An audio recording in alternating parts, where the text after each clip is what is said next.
savoir que la République démocratique du Congo a hérité là du fils spirituel de Nicolas Machiavel. La crise congolaise, dans sa défiance du régime en place face à la Cinco et au peuple congolais, n'est là qu'une logique bien huilée, pour ne pas dire une logique bien rodée. La République du Congo n'a jamais été un État ou un véritable État de droit.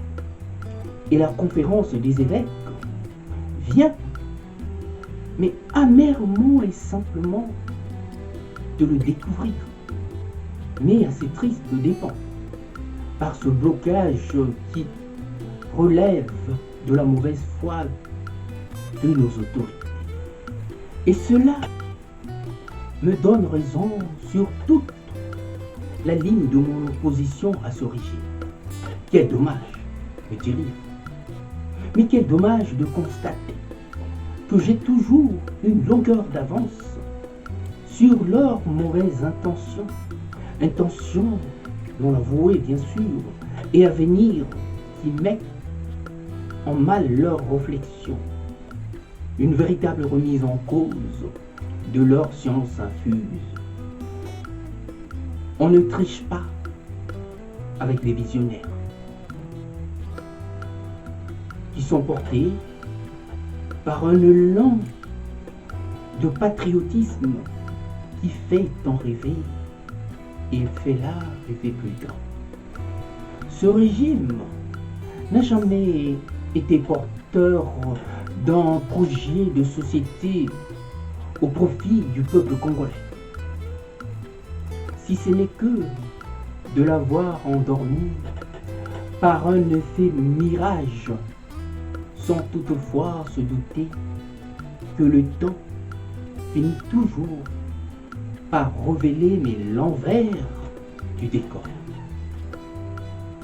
N'ayant pu mettre en exécution le projet de la balkanisation de la République démocratique du Congo en temps et en heure, voilà qu'ils ont tout fait par de véritables tours de passe impossibles et inimaginables pour perdurer au pouvoir, en mettant là en difficulté leur propre constitution qui s'est retournée contre eux, au point qu'ils en sont venus à la violence physique, à la violence armée, pour installer là la peur et le chaos auprès d'un peuple déterminé à se protéger et à défendre là l'intangibilité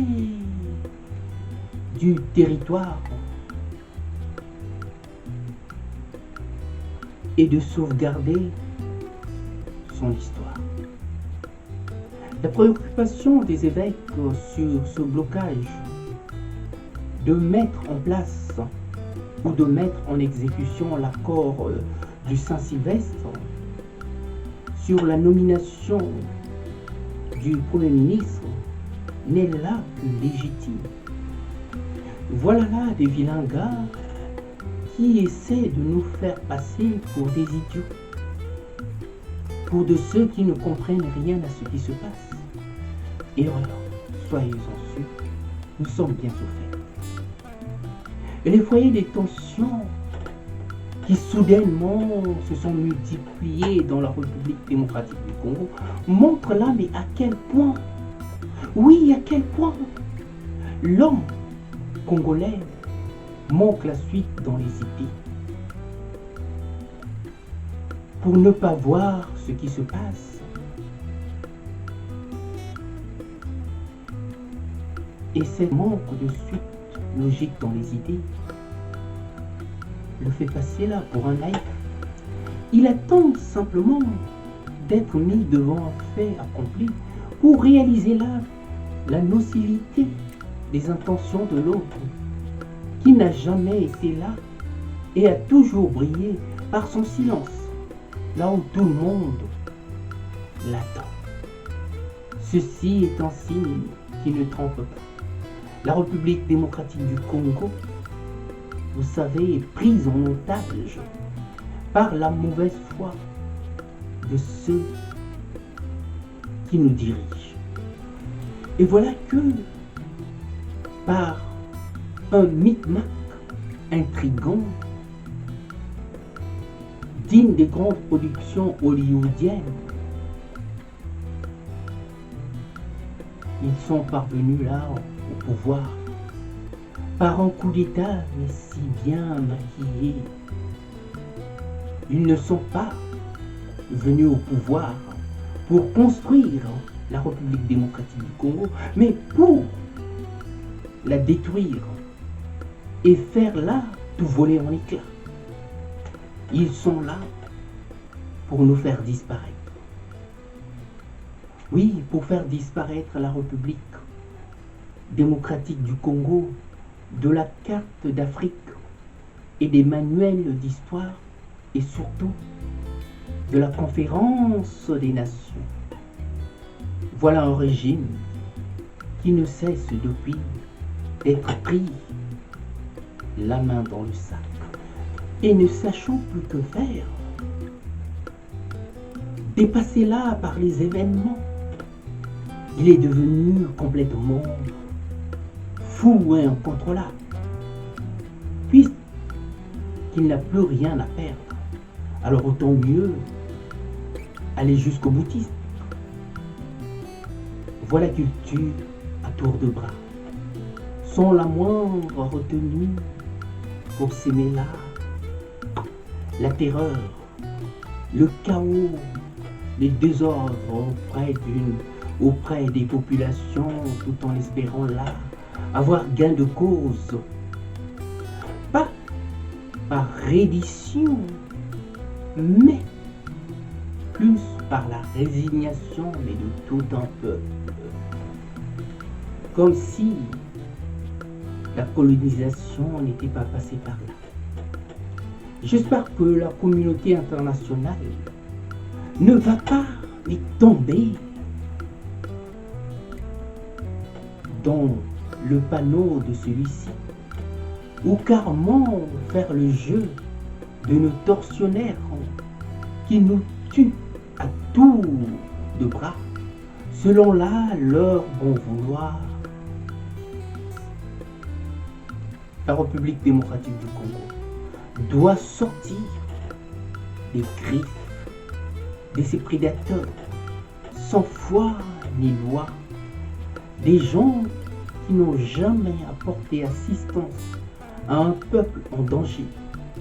Vous savez, il y a là un crime contre l'humanité sur la non-assistance à un peuple en danger d'extermination. Les faits parlent en ma faveur et je les mets au défi de nous prouver le contraire. En tant que gentleman, je saurais faire profil bas au cas où ils auraient raison et pourquoi pas leur tirer là au chapeau. Mais malheureusement pour eux, sur la République démocratique du Congo, je ne me suis jamais, mais jamais trompé. Et les faits, malheureusement, m'ont toujours là donné raison. Une réflexion bien nourrie par les épreuves de la vie. À bon entendeur, salut.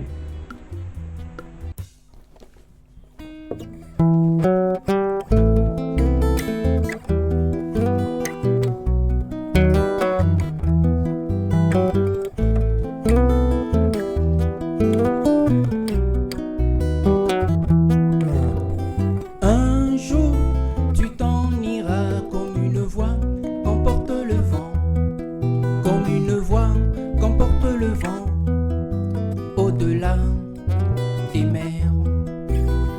Un jour,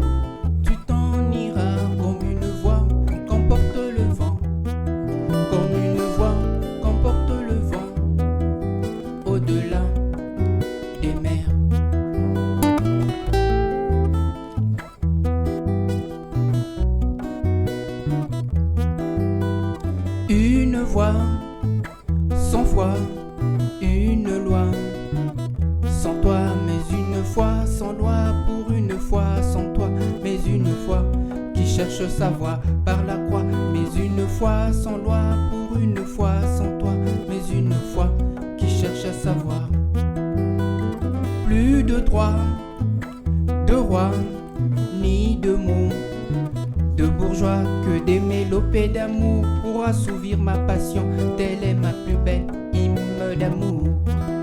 Que des mélopées d'amour pour assouvir ma passion, telle est ma plus